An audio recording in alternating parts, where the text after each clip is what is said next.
Welcome everyone to Drisha's spring program, and this is the final class of this session on rabbinic authority and personal autonomy in early rabbinic law with Dr. Ayelet Hoffmann Libson. And with that, I'll turn this to Dr. Libson. Okay, thank you very much, Evie. So it's nice to be back here for our final session today.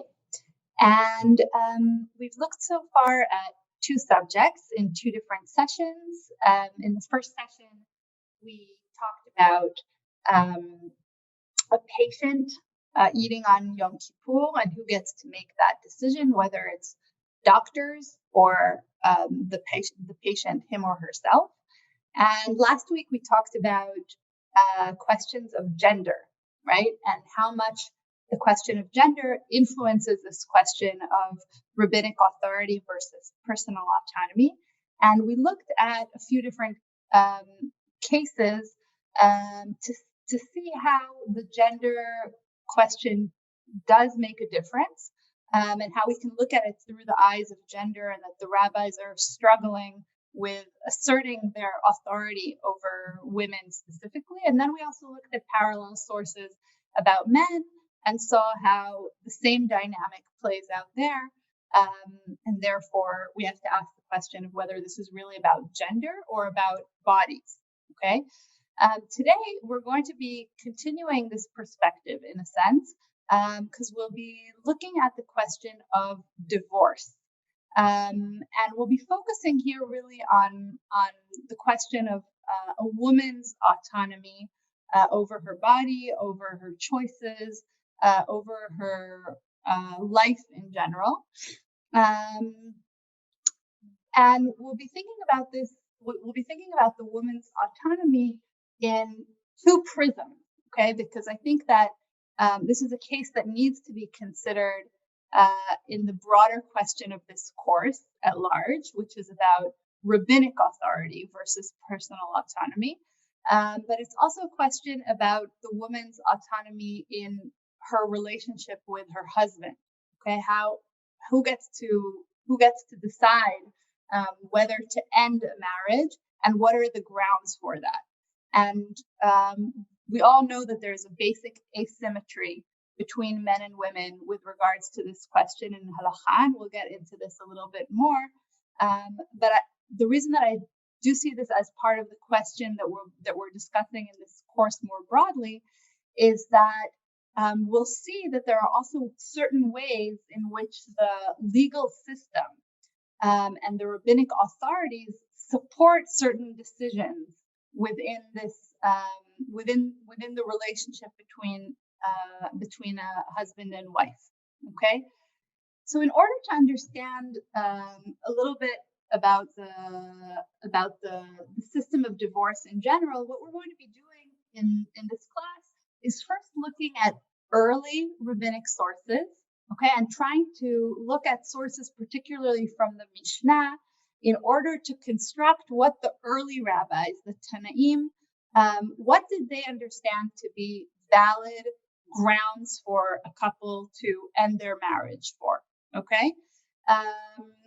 Today, in the 21st century, we have modern family law talks about fault-based divorce and no-fault divorce, okay? So there's systems that are based on divorce where you have to show some kind of grounds for divorce, right?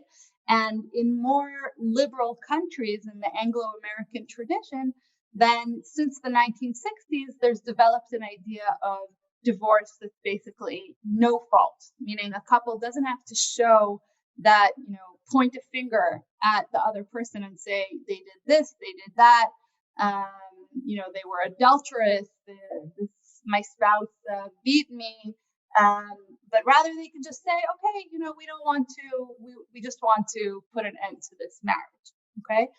And we're going to ask that question a little bit throughout the course. How much is that a factor in rabbinic law? Does divorce have to have grounds? And what are those grounds for ending a marriage, okay?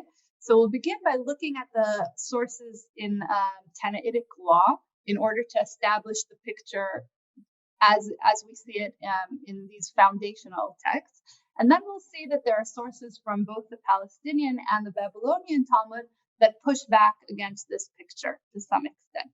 Okay. So, as I'm sure you know, according to early Jewish law, and this is something that basically persists to our day, there is a basic asymmetry in halakhah between men and women. Right? We know that Masechet Kiddushin says that men acquire women. Right? There's a lot of discussion and debate about what exactly does that mean, but it's clear that even our marriage ceremony until this day is not completely egalitarian.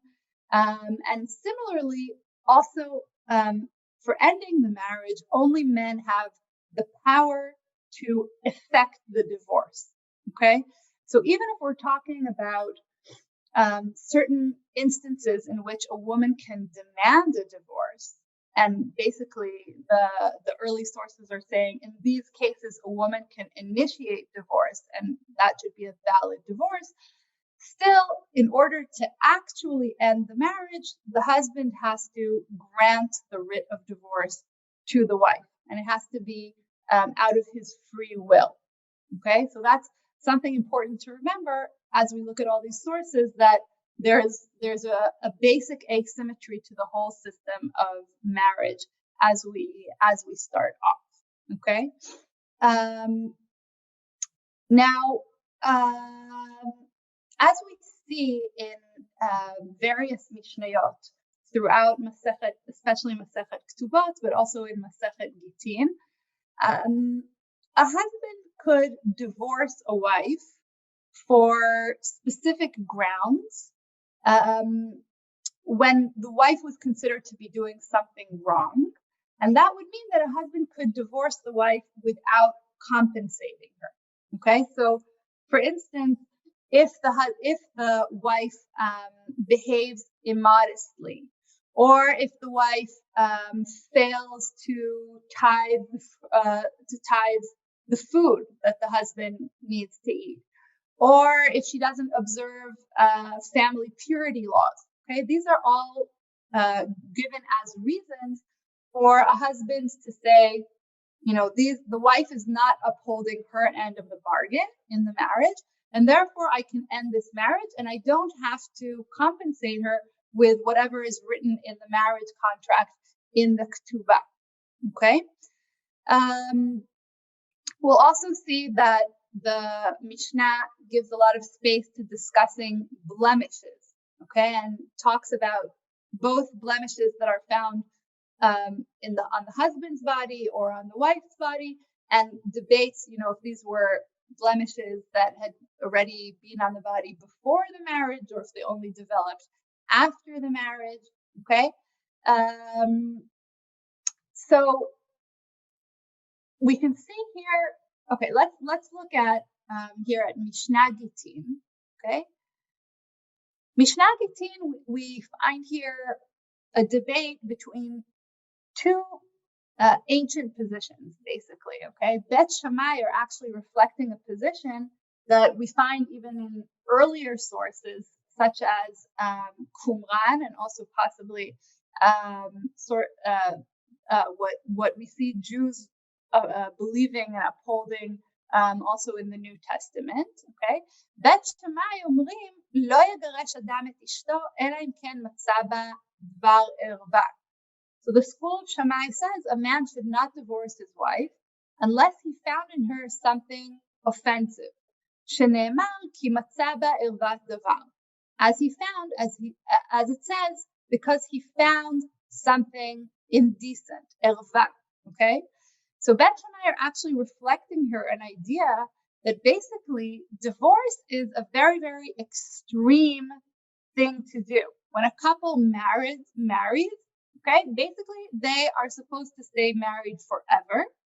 And the only reason that a couple would dissolve the marriage is if the husband found something indecent. Okay, most commentators understand this to mean adultery. Okay, so only if the woman was adulterous that's the only reason, basically, to end the marriage. But other than that, a marriage is something that is eternal. Okay? דת הלל אומרים, אפילו הקדיחה תבשילו, שנאמר כי מצא בה ערוות דבר. The school of Hillel says, even if she spoiled his meal or his food, as it says, because he found something indecent. Okay, so they're citing the same verse, but they're focusing on different words. Bet Shammai are focusing on the erva, okay, on the something that indicates something indecent that the woman did, and Bet Hillel are focusing on the word davar, something, anything. Whenever he's displeased with her, that's enough already for him to divorce his wife. רבי עקיבא אומר, אפילו מצא אחרת נאה היא ממנה, שנאמר, והיה אם לא תמצא חן בעיניו. And Rabbi Akiva says, even if he found another more attractive than her, so there's nothing wrong with his wife, she's completely the same, but he's just, he just doesn't want to be with her anymore. It's something completely subjective, okay? As the verse says, and if she failed to please him, והיה אם לא תמצא חן בעיניו, okay? So we can see here that there's a kind of a hierarchy in these opinions, which we can put on some kind of a spectrum of objective to subjective, right? Bet Shammai are saying there's no reason to get divorced unless there's something very extreme and it's very clear cut that the woman was adulterous. That's the only reason to dissolve a marriage. Bet Hillel say, no, actually, anything that the husband found in his wife that is for him is cause for a divorce is a good enough reason. And Rabbi Akiva says it doesn't even have to be something objective that he sees in his wife. It can be something, like spoiling the food, that, okay, maybe we could understand that could be something annoying if on a regular basis your food is ruined, and that's kind of evidence of a dysfunctional home. But Rabbi Akiva says, no, not even that, even if something completely subjective, okay? He used to like this woman, he was attracted to her, now he's attracted to someone else. That's enough of a reason to annul them, to tear the marriage apart, okay? So we can see that the opinions are arranged here, and there isn't really any kind of criticism, or there's no voice telling us which is the correct opinion, okay? But as in many cases in the Mishnah, we know that usually the opinion that is found at the end is sort of the opinion that is the valid opinion, okay?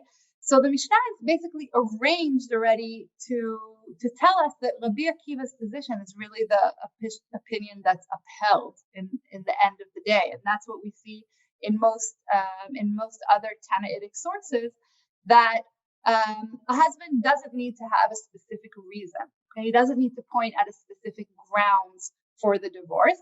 If he has specific grounds, then there can be scenarios in which he can say, my wife actually did something wrong, she behaved immodestly, or she's not tithing the food, for instance. That will mean that he can divorce her without having to compensate her. But if he decides to divorce her and he's willing to pay the financial price of paying her the ketubah money, right, which the original payment of the ketubah, 200 zuz, was about a year's worth of an average salary. So if he's ready to take that step and to make that payment, then he doesn't need to have some kind of objective reason, but even just the subjective no fault reason is enough for him to dissolve the marriage. Okay? What about if the wife wants to initiate divorce? Okay? So here we see in Mishnah Ketubot, chapter 7, all of chapter 7, okay, I couldn't fit all of it on the page, but basically all of chapter 7 in Mishnah Ketubot discusses grounds for divorce, either divorce that's initiated by the wife or divorce that's initiated by the husband, okay? Now, the first half of the chapter basically talks, you can see here already, just even in the Hebrew, that the wording, right? The wording of the first 5 Mishnayot is Hamadir et ishto, Hamadir et ishto, Hamadir et ishto. So one who vows to prevent his wife from various things. These are all cases in which the husband has to divorce and to give the ketubah payment. Okay, so let's look at these examples. Hamadir et ishto milehenot lo, a man who vows to prohibit his wife from benefiting from him. Okay, so any kind of enjoyment. Ad 30 yom ya'mid parnas. So up to 30 days, he can appoint a trustee who will give her needs. Okay, but if he made a vow for longer than that, okay, let's say he said for a vow for 2 years that his wife can have no enjoyment from him. So that means that she can't enjoy any of his property. She can't enjoy his physical intimacy, etc., etc. Okay, that means that there isn't really a marriage, right? It's a kind of an empty marriage, and therefore, in those circumstances, yotzi v'yiten ketubah. He shall grant her a divorce and pay her the marriage payment. Okay. Second example, hamadir et ishto shelo tit'om echad mikol hapirot, yotzi v'yiten ketubah. So one who vows to prohibit his wife from any particular kind of fruit, again, he should grant her the divorce and pay her the marriage contract. Hamadir et ishto shelo titkashet b'echad mikol haminim, yotzi v'yiten ketubah. So if he vows, he says, I'm taking a vow that you are prohibited to decorate yourself. Some of the commentators say that this has to do with perfume. Some of them say that it has to do with makeup. Again, he has to give her a divorce in this case. Hamadir et ishto shelo telech lebet avia. Okay, so someone who vows that he makes a vow that prohibits his wife from going to her father's home. Okay, bizman shehu ima ba'ir, if the father lives in the same city as the wife. Chodesh echad yikayem, so he can make a vow that basically disallows the wife to go to her father's home for a month. But if he makes the vow for 2 months, yotzi v'yiten ketubah, then he already has to divorce the wife, because it's considered, too much of a burden for the wife not to be able to go to her father's home for 2 months. Hamadir et ishto shelo telech lebet ha'avel or lebet ha'mishteh. Okay, you can hear here like hints of a jealous husband. So he's making a vow that his wife should not go to a house of mourning or a house of celebration. So basically, she shouldn't have social interaction outside of her home, it sounds like. Yotzi v'yiten ketubah. Okay? So if we look at all of these cases, basically what's going on in these cases, the husband is breaching the terms of the marriage because he's making a variety of vows that prohibit certain rights that the wife has. Okay, as part of the husband's obligations, he has to provide his wife with certain things, and certain things he doesn't have to provide, but they're just rights that are assumed. So if he's preventing her from being able to eat certain things, okay? If he's preventing her from being able to beautify herself and to feel good about herself, or if he's preventing her freedom of movement, all of those things are seen by the rabbis as grounds for divorce. Now, I want to ask you to think about this expression, yotzi v'yiten ketubah. Right? What is the Mishnah actually saying here? As in so many cases in the Mishnah, right? The Mishnah is just saying, okay, in this case, we rule that the halakhah is that he should grant a divorce. Now, the Mishnah doesn't say anything about, how exactly is this supposed to happen? Is Is there a court that's going to issue a certain writ that's going to be delivered to his home? And if he doesn't grant the divorce, then there's two thugs that are going to show up and escort him to the courtroom to make sure that he grants the divorce, right? Like, that's very, very unclear. How exactly does this work? But just this language of Yotzi v'iten ktubah makes an assumption that there's some kind of rabbinic legal system that is going to enforce this in some kind of way, right? So what does that mean for our purposes? That means that this isn't only between the husband and the wife, right? It doesn't sound like it's merely a case that, someone will knock on his door and tell him, okay, your wife complained that you made this vow, and therefore you should know that you now have a moral obligation to give her a divorce, right? It sounds more like this is a list of grounds that if the husband makes one of these vows or doesn't fulfill his obligations towards his wife, the wife can come to the courtroom and say, my husband's not taking care of me in the way that he's supposed to. He's made this vow. Now, please ensure that I can get my divorce so that I can marry someone else who will take care of me in a better way, right? So that means that even though the relationship of marriage and divorce is between the husband and the wife, there is another factor here. There's another element here of the rabbis, of the judiciary that's involved in this conversation.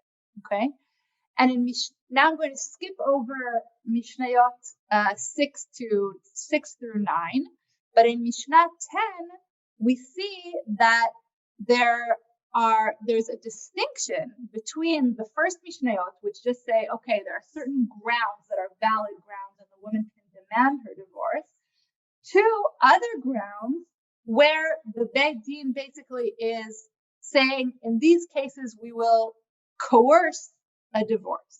Okay? So Mishnah 10 says, Elu shekofin oto lehotzi. These are the ones that they compel to grant a divorce. Okay, and what are these cases?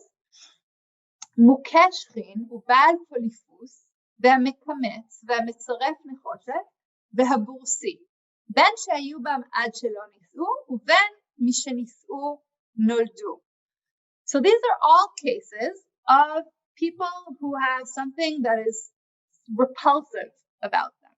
So a man who is afflicted by sores, a man who has a polyp in his nose, a man whose job is to collect excrement, a man who smelts brass, which was also considered something odoriferous, and the tanner. Okay, so all of these people have something that is repulsive about them. And so the Mishnah says that in all of a woman who is married to one of these men, and she comes to the Beit Din and she says, I cannot be married to this man any longer. In all of these cases, the Beit Din will compel a divorce. Okay, whether they were so before they wed or whether they learned these occupations after they wed. So it doesn't matter if she knew. It's basically, the Mishnah is telling us, the husband can't say to the wife, well, you knew before you married me that I was a tanner, and therefore this is something that's, not it's not so pleasant to live with a tanner, and you should have known. So how can you say now that you want to divorce me, right? So Mishnah is explicitly saying that the woman basically couldn't really know before what it was like to live with this man, and therefore whether she knew before or whether she knew only, or whether he only started this occupation afterwards is irrelevant. And in any case, she can demand a divorce. Okay? But now notice that there's a machloket. ועל כולן אמר רבי מאיר, אף על פי שהתנה עמה יכולה היא שתאמר, סבורה הייתי שאני יכולה לקבל ועכשיו איני יכולה לקבל. So Rabbi Meir really says this explicitly, that even if the husband stipulated with the wife before the marriage, he said to her, you should know I'm a garbage collector, and it could be hard to live with me. Make sure that it's okay with you. And she said, okay. Even though she said that before, she can still demand the divorce afterwards. She can still say, I didn't really know what it was like. Okay. וחכמים אומרים, מקבלת היא על כורחה, חוץ ממוכה שכין מפני שממקתו. Okay, the rabbis, the sages say, no, if she agreed before, then now she can't make the argument that she can't live with him anymore, except for someone who is afflicted by boils, okay? Because someone who is afflicted by boils, she chafes him, okay? So basically, the commentators explain here that when they're intimate together, then this will cause damage to the husband. Okay, and that's actually the cause of the reason that she can require divorce in this case. Okay, so basically, what do we see here? We see here a list of cases. If we look at chapter 7 as a whole, okay. We see a list of cases that the woman can demand a divorce, okay? We see that there's a division between cases where she can demand a divorce because the husband is not upholding the requirements of a Jewish marriage, okay? And we see here in Mishnah 10 that we have here a discussion of blemishes, okay? And in all of these cases, basically, the husband is physically repulsive, okay? So again, these are things that are very, very objective, right? In contrast to what we saw with the husband initiating divorce, where it seems like basically even the most subjective reason, like even matzah acheret na'ah himena, right? He found someone else who he liked better. That's a good enough reason for a divorce. For the wife, it's very clear that that's not a good enough reason, right? It has to be something very, very objective that she can show to the court. Here, my husband is either not upholding the terms of the marriage, or there's something that's physically repulsive about him, and I cannot live with him anymore, okay? And even in that case, we see here that there's a dispute between Rabbi Meir and the sages, that the sages say, no, actually, only in the case of sores, of boils, only in that very, very specific case, can she come to the Beit Din and demand a divorce. But anything else, if she had agreed to it before, that's not a good enough reason, okay? So we can see here how there's, this basic asymmetry that we're all aware of is very much expanded in the Mishnah, okay? And what I think that we see even more in the next Mishnah, in Mishnah Niddah, is that we actually see this in motion. We see how over time the rabbis limited the wife's ability to present any kinds of grounds which would allow her to release herself from marriage. Okay, so look at this Mishnah from Niddah, right? Obviously a Masechet which talks about vows, and we'll see here also in this Mishnah that there were certain kinds of vows or words that a woman could say which would allow her to release herself from a marriage, from an unwanted marriage, and these were limited over time.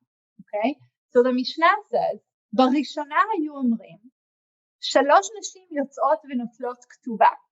At first, they used to say there are 3 women or 3 categories of women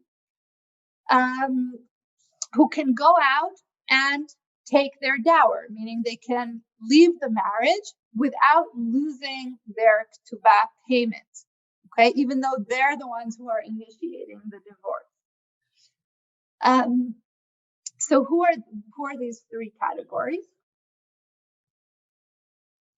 האומרת, טמאה אני לך, one who says, I am impure to you, one who says, shamayim beini levencha, heaven is between me and you, and netula ani min hayudim, I'm removed from the Jews. Okay, so again, the commentators here really, each of these is not totally clear, and the commentators dispute what exactly is meant here with each of these examples.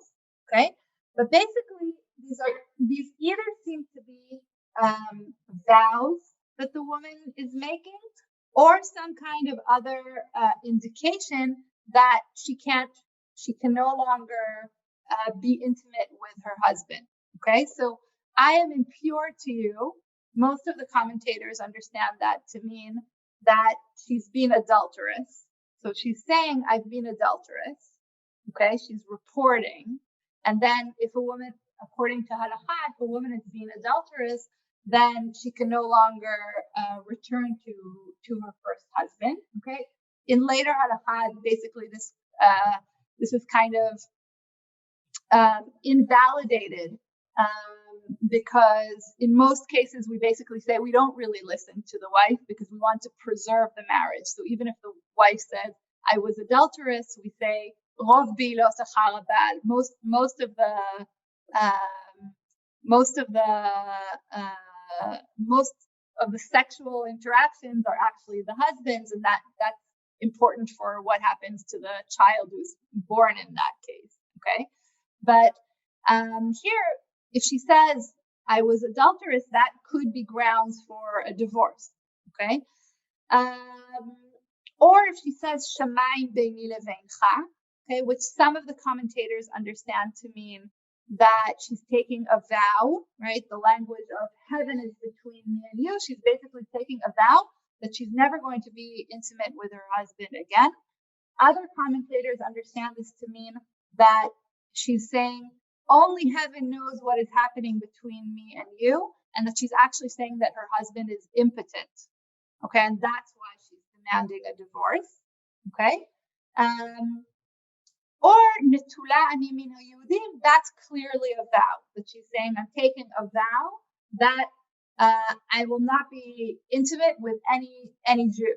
Okay, so it's not only her husband, it's any Jew, and therefore she has to divorce from her husband. Okay, so basically, what do we see here in this Mishnah? We see 3 claims that a woman can make that would allow her to dismantle the marriage. Right now, as in the other cases that we saw in previous classes, we have a lot of doubt here. These are cases that are cases of inherent doubt because we don't know what the woman is saying is true. Is the husband impotent or isn't he impotent? We don't really have any way to check that as long as they're married to one another, right? When she says, I was adulterous, is that true or isn't that true, right? We don't really know.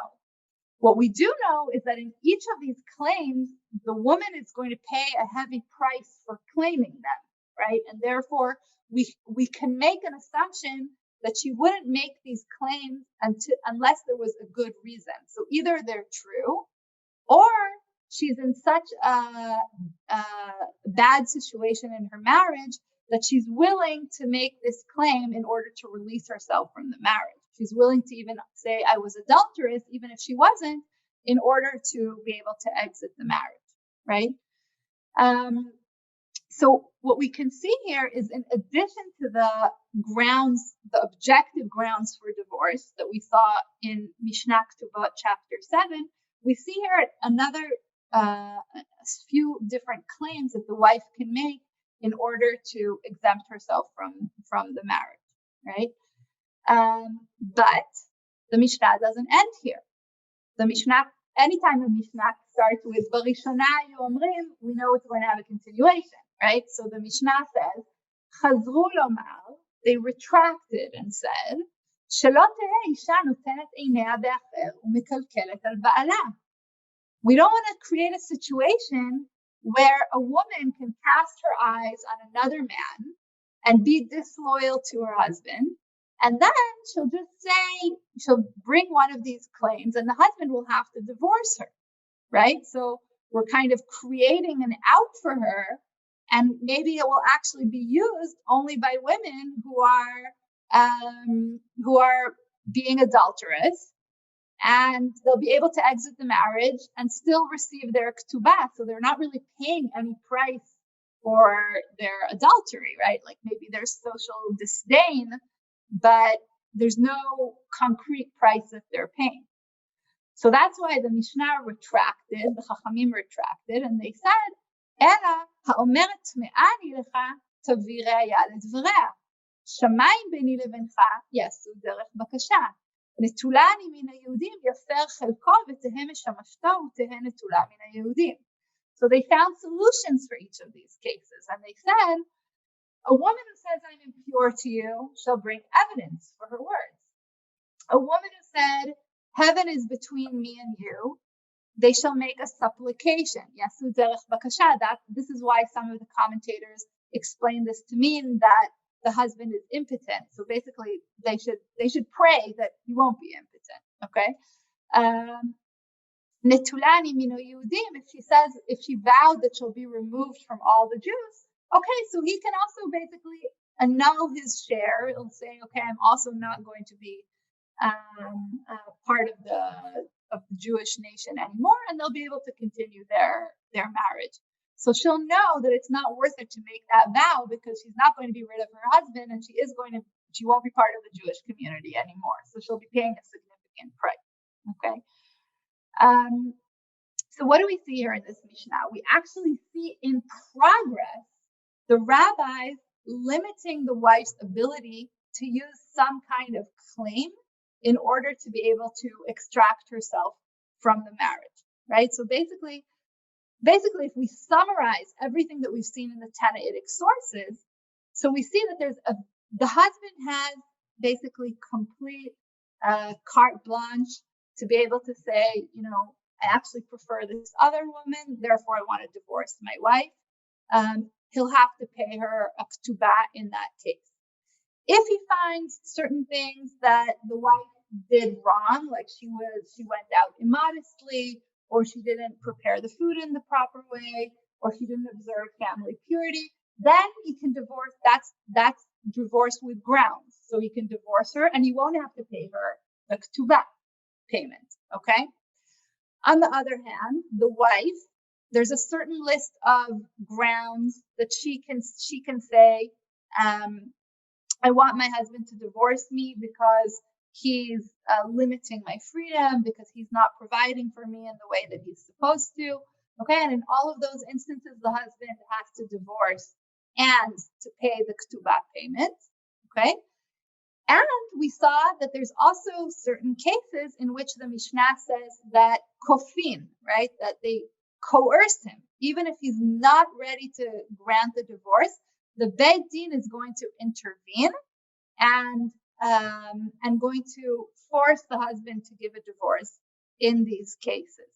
Okay, and those are cases where there's something very clear, very objective, that there's something wrong about the husband, there's something that's physically repulsive about him. It's not just something that the wife doesn't like, but it's something that everyone could see, that he's a tanner, that he collects excrement, that he has a polyp in his nose, etc. Okay, these are not things. It's not something that's just the wife's distaste or personal opinion, right? It's something that's clear to everyone, and only in those cases she'll be able to demand that he be coerced. So all of these discussions are discussions that are very much developed over the history of halakhah, and they're very, very relevant even today, because the question of what is a valid grounds for a wife to demand divorce seems to indicate that it needs to be something that is very, very objective. Okay, we do have other grounds for divorce that develop over the Middle Ages. For instance, violence on behalf of the husband towards the wife becomes something that is a clear-cut grounds for divorce. Okay, and Batei Din already in the Middle Ages invoke that as something that if the wife can show that the husband is violent towards her, then that obviously becomes a ground for divorce. So it's not only limited to the list in the Mishnah, but it doesn't expand very much.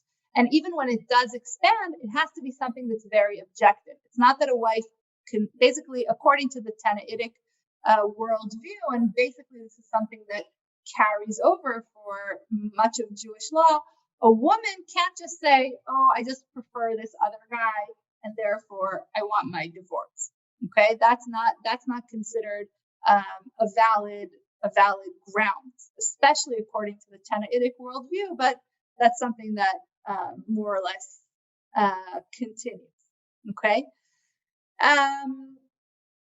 What we do see, by contrast, is that when we find the discussion in the Talmuds, then first of all, we do find that the objective grounds for divorce are expanded to a certain extent. Okay, so for instance, if a husband refuses to give any kind of financial support to his wife, that's explicitly designated as grounds for divorce. If there are no children in the marriage, this is something that is a very big debate both in the Palestinian Talmud and in the Babylonian Talmud, okay, because it's related to the question of who has the obligation to procreate. Is it only the husband's obligation, or is it also something that the wife can say, even though I don't have an obligation to procreate, I still want to have children, and therefore, if a couple is not married for a certain amount of time, then the wife can say, this is, I want to dissolve the marriage because I want to be able to try with someone else, right? So there's a dispute about that in the Talmud, but basically, especially according to the Yerushalmi says the woman must divorce in that case and remarry in order to try and bring children. And the Bavli says if she wants to, then she can request a divorce in that case. Also, impotence is something that's discussed at length in the Talmud, and that also becomes another ground for divorce in Jewish law. But what I want to focus on now is the question of no-fault divorce, right? Are there any sources that discuss what happens if a woman wants to divorce for no specific reason, right? For no reason that's in the list of the objective items that she can bring evidence and say, this is something that is wrong with my husband, and that's why I want divorce. I want to divorce. What if she just doesn't get along with her husband? Okay, are there any sources that discuss that in the Talmud? And as we've seen already in this series, when we have the Tannaitic picture that sort of limits the woman's autonomy, as we have here, then we're going to see sources in the Talmud that push back against that picture. Okay, so first of all, the first source that's relevant to this question is in the Yerushalmi, in the Palestinian Talmud. And the Yerushalmi talks about the terms of the ketubah, okay, and it discusses also a kind of prenuptial agreement that the couple can write when they're signing the ketubah, okay. And we have here the opinion of Rabbi Yossi. Rabbi Yossi says, Elin de katvin in sanet. Okay, so those who write, if he will hate or if she will hate, tnai mamon utnayan kayam. This is a monetary stipulation, and such a stipulation is binding. Okay, so basically, what is Rabbi Yossi doing here? Rabbi Yossi is taking an idea that we generally find in monetary contracts, okay, the idea that kol tnai mamon kayam, that basically people can make any kind of monetary stipulations that people put into a contract, it's binding. Okay, it's not considered something that is an isur latnot davar b'Torah, for instance. Okay, which we could think that maybe there's a certain way according to halakhah that people get married, and you can't make any more stipulations in addition to that. And Rabbi Yossi is arguing against that position, and he's saying, if they write in this prenuptial agreement that if he will hate or if she will hate, this is a monetary stipulation, and such a stipulation is binding. Now, as is the case in many instances in the Jerusalem Talmud, this is a very, very cryptic sentence, right? This is kind of all we have. We don't know exactly what this means. If he will hate or if he will hate, then what? It's unclear, right?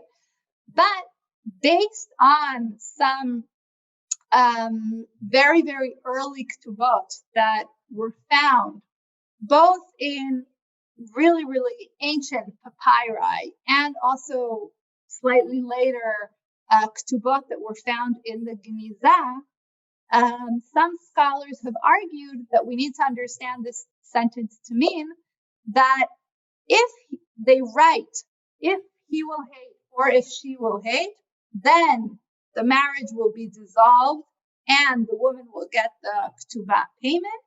This is a monetary stipulation, right? So basically, what does that mean? That means that the Rabbi Yossi is saying that although the terms of halachic marriage are completely asymmetrical, there's a way of correcting that and creating complete symmetry between the two parties by writing a prenuptial agreement.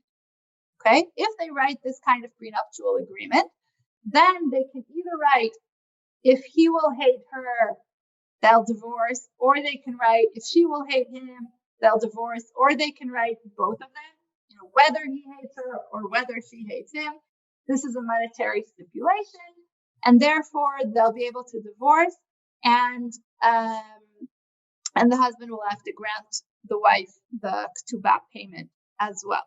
Okay? So if this is true, this is something that's very, very radical on the one hand and very, very limited on the other hand, right? Because on the one hand, it's radical in the sense that it's really creating complete egalitarianism in the Jewish law of marriage and divorce. You can also think about how this would impact the marriage itself, right? If the wife knows that she signed this kind of an agreement, and that it's not only that the husband can divorce her, afiru matzah na'ahi mena, but even if she found someone else, then she can decide to end the divorce. So that also obviously impacts the marriage itself.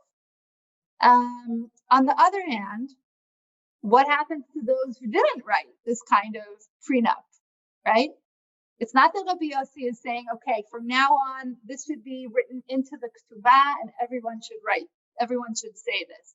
It's something that's very, very limited to those who did think to make such an agreement in advance. So it doesn't really help any woman who didn't think to do this in advance, which we can assume was the majority of the couples. Okay, so that's one model that's found in the Yerushalmi. Another model is found in the Bavli, and in this model we have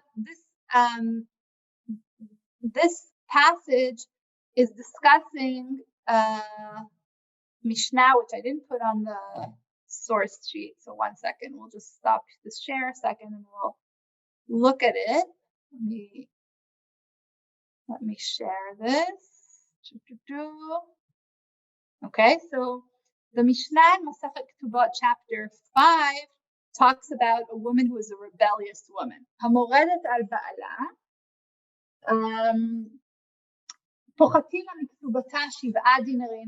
You can see this, right? Yes? Okay. Yes.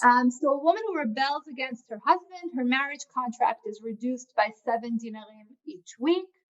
Rabbi Yehuda says 7 half dinarim. Okay, and ad matay pochet, and how long can this go on for?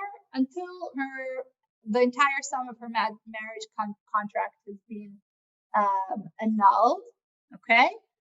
Then there's a small dispute here. Rabbi Yossi says no, it can continue even to the point where she owes him, right? And then if she'll inherit money, then he'll be able to come and demand that from her. Okay. And notice that the Mishnah here is also in a way symmetrical because it talks about a woman who's rebellious, and it also talks about a husband who's rebellious.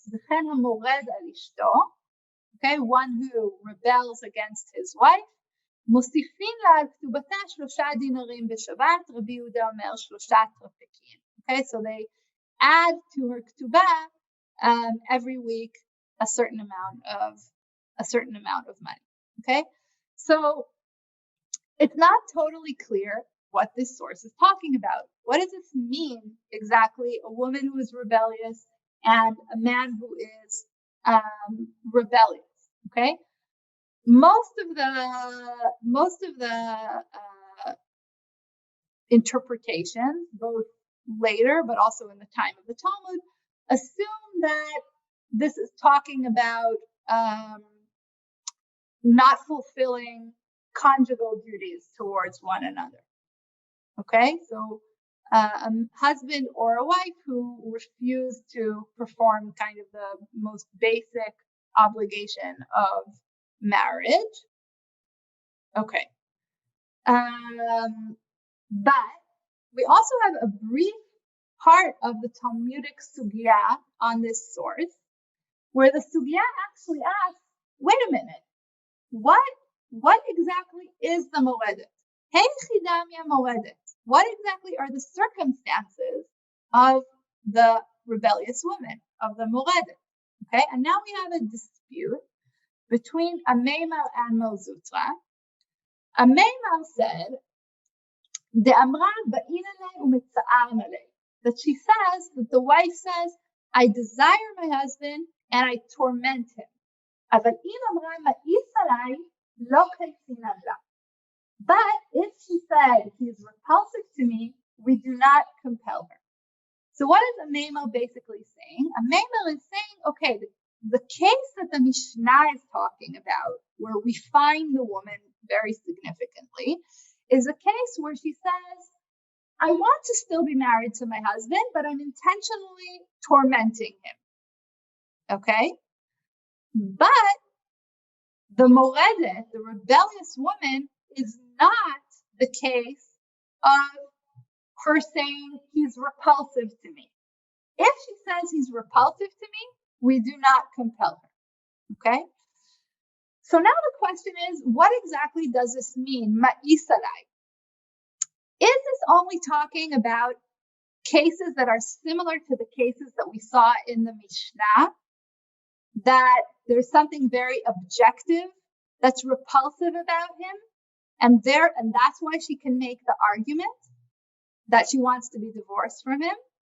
Or is mais alai something broader? Is the emphasis here not on the mais, he's repulsive, but the emphasis is on the alai, right? He's repulsive to me, okay? And in fact, when you look at the grammatical construction of mais alai, he's repulsive to me, it does seem like the emphasis is actually on the to me. So it could be that what Meimal is arguing here is that even when she says, he's distinguishing between two cases. He's saying, if she says, I still want to be married to him, but I just want to make his life a misery, in that case, the rabbis are going to intervene and they're going to put pressure on her, basically, to return to a functional marriage. Okay? But if she says, I just can't bear living with him, okay? In that case, we do not compel her. That's what a Meimal is saying, okay? And this would seem to open up a very, very broad way of thinking about what is mais alai, right? If she's saying, I can't live with him anymore, maybe it's not something specific. I can't point to a polyp or that he's a tanner or et cetera, but it's just, I cannot be with this man anymore. Okay. In that case, a Memel says, that's the case that we don't coerce her. Okay. We don't put pressure on her. On the other hand, Malzutra debates this point, refutes, offers another position and says, no, we do compel her in this case. Okay, we put pressure on her to return to the marriage because basically Malzutra is cohering with what we saw in the Canaanitic worldview, that a woman doesn't have the autonomy to just say, I don't like this man anymore. I cannot live with him anymore. Only if she can offer some kind of evidence or some kind of objective grounds will she be allowed to exit her marriage.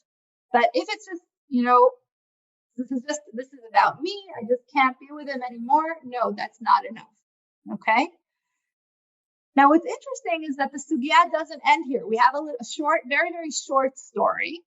There was a case, Hava Uvda, there was a case of a woman who rebelled, and Malzutra compelled her. He went according to his theoretical position, and basically she said mais alai, okay, or she was a moredet, and Malzutra put pressure on her so that she would go back to her marriage.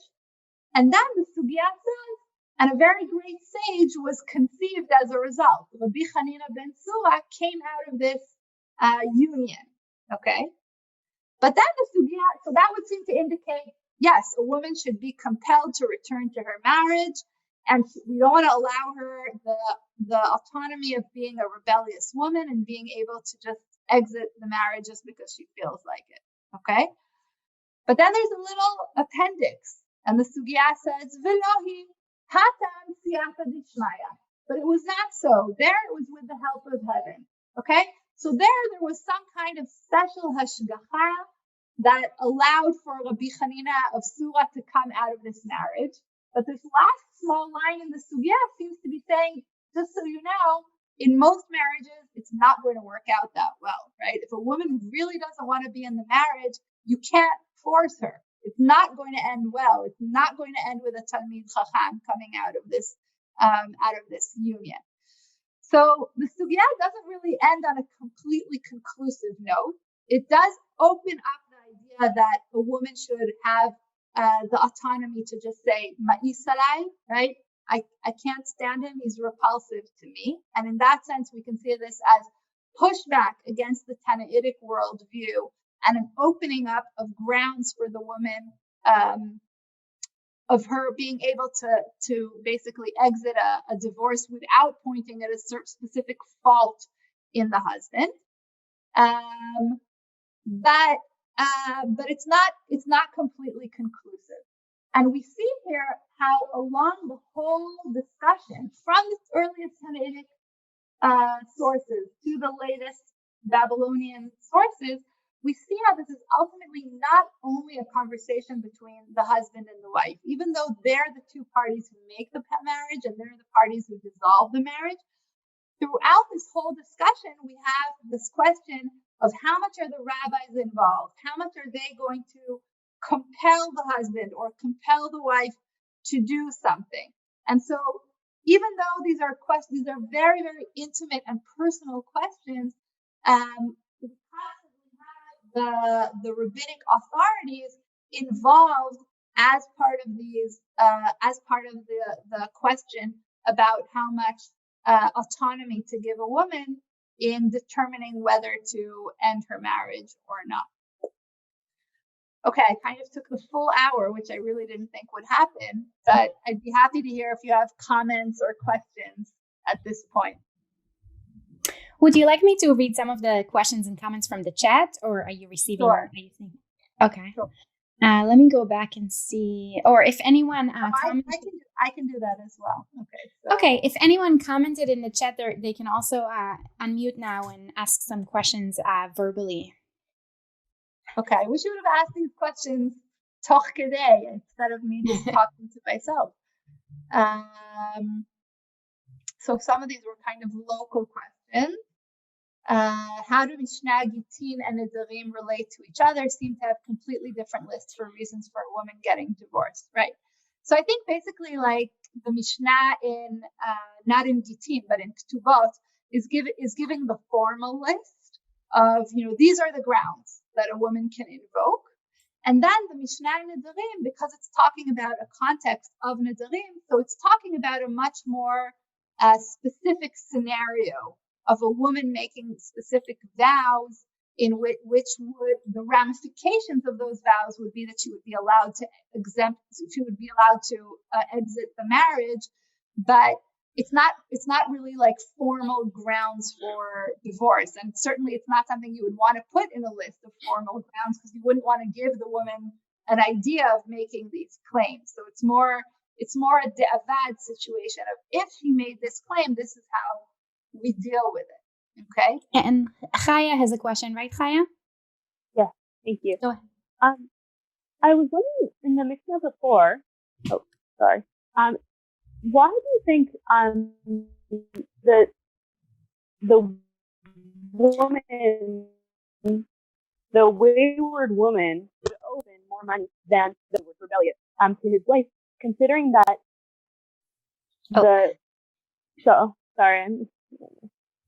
sorry, I muted myself. Just because doesn't the husband have an obligation to his wife as onah, which she does not have to him? So you'd think that like violating that would we would put more pressure on him than on her. So do you have any insight? It surprised me. Yeah. So I think you're right. But I think that we know also from other ancient sources that the idea, because women were less powerful in the marriage in general, then the idea of a sex strike was something that was invoked. We find it also in there's a Greek play about that, isn't there? Sorry? There's a Greek play about that. Exactly, right. So it's not, so it apparently was something that both of the partners could do, and you're right that when the husband does it, then that's really not fulfilling his terms of the marriage, and therefore the wife could say, you're not fulfilling your terms of the marriage. But if the wife isn't doing it, then it's not as though she was not cooking for him or not giving him maseh adeh, or etc. And that's why it needs to be in a separate category of moredet. I should say that also not all commentators agree that moredet is about sex. It's possible that it's about other things as well. Okay, so there is some debate about what exactly that means. Other questions or comments? Yeah, Ozzy? Mm-hmm. Yeah. This is kind of related. I know there's a Center for Women's Justice in Israel, and they've come up with the concept of a woman going to secular court to seek damages for her husband not granting her divorce, like mental cruelty or whatever. I don't know if the woman has to go to Besdin before she should go to the second court in Israel. I thought maybe you have more knowledge about that in terms of what goes on in Israel. I know in America, I'm not sure if it's ever been done before. I think the woman would have to go to Besdin first, and maybe get the Besdin's permission to go to secular court. But I don't know if that's ever been done in Israel. So basically, in Israel, in order to get a get, you can only get a get in a Beit Din. But in Israel, basically, we have something that is called Merutz HaSamchuyot, the race of the authorities, where basically, according to the law, wherever the case is opened up, that's where other than the get itself, all the financial details need to be resolved in that court. And therefore, what we find often is that because there's a kind of presumption that the Batei Din favor the men, while the civil courts the civil family courts favor the woman, then there's often a lot of pressure on a couple when they're considering divorce to think about where they're going to open the case. And so what happens is that a woman will often prefer to run and open the case in the civil court because she's concerned that her husband is going to open the case in the Beit Din Rabbani, and then that won't be in her favor. Okay, but still, even if she opened the case in the civil court, she won't be able to get her get there. The get will still have to be approved by a Beit Din Rabbani.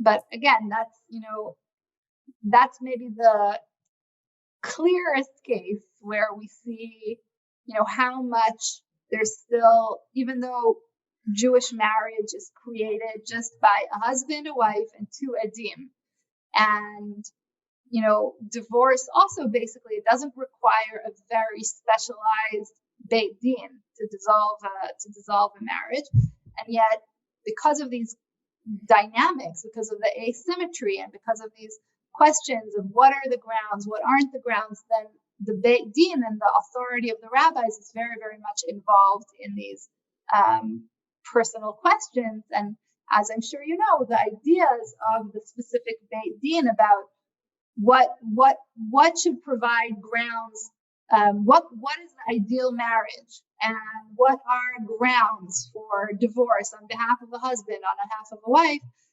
often end up limiting the wife's autonomy to a great extent.